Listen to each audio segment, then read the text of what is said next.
Alhamdulillahilladzi hadana lihada wa ma kunna linahtadiya laula an hadana Allah. Ashhadu an la ilaha illallah wahdahu la syarikalah wa ashhadu anna Muhammadan abduhu wa rasuluh. Allahumma sholli ala nabiyyina Muhammadin wa ala alihi wa ashabihi ajma'in. Ibadallah, usikum wa iyaya bitaqwallah, faqad fazal muttaqun. Ya ayyuhalladzina amanu taqullah haqqa tuqatih wa la tamutunna illa wa antum muslimun. Jamaah Jum'ah rahimakumullah.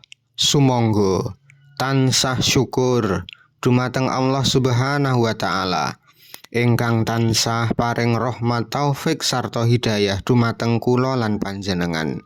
Satemah wonten siang ingkang minulya punika kula lan panjenengan saged pinanggih ing majelis salat Jumat kanthi kebaing kawilujengan.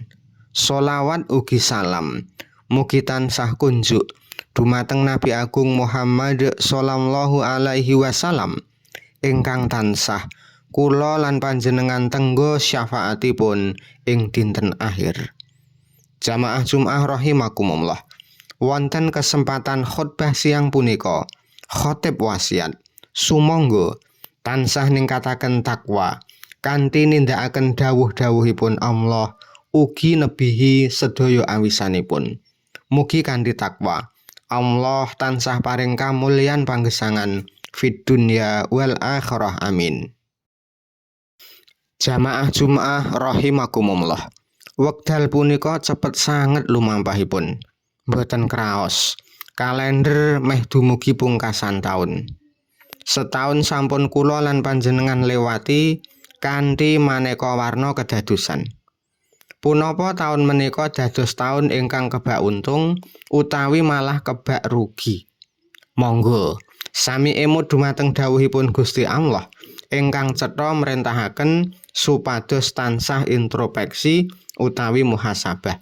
Ngendika Allah taala, ya ayyuhalladzina amanu taqullah wal tanzur nafsum ma qaddamat lighad wattaqullah innallaha khabirum bima ta'malun. He wong-wong kang padha iman, padha takwa sira marang Allah lan saben jiwa kudu nyawang apa kang wis disiapke kanggo dina sesuk akhirat. Surat Al-Hasyr ayat 18.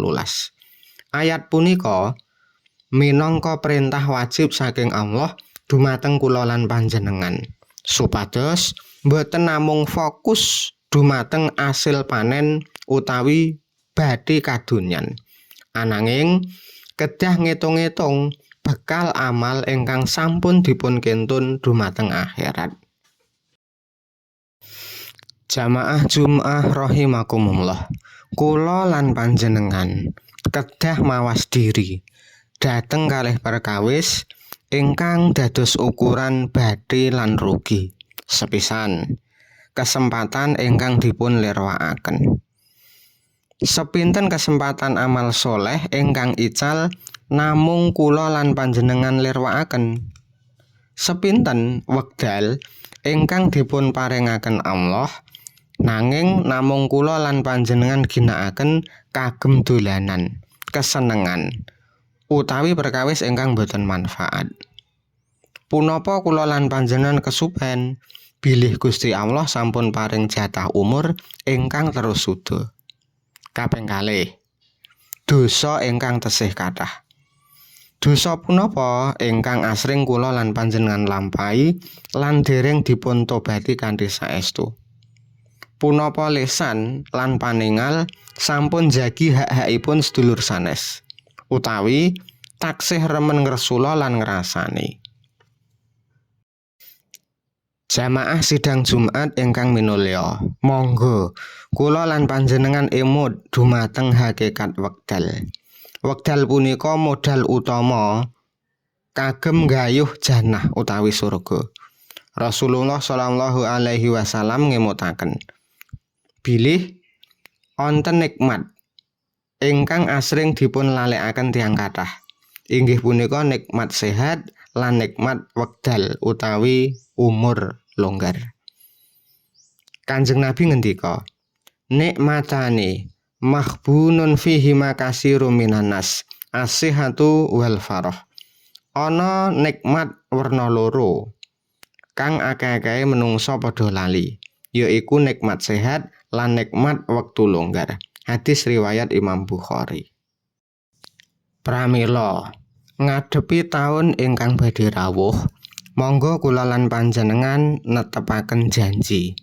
Sepisan wancinipun istiqomah, sumangga dipun tata malih salat wajib kula lan panjenengan, supados tansah ing wiwitan wekdal lan berjamaah. Kaping kalih, wancinipun nambah ngilmu.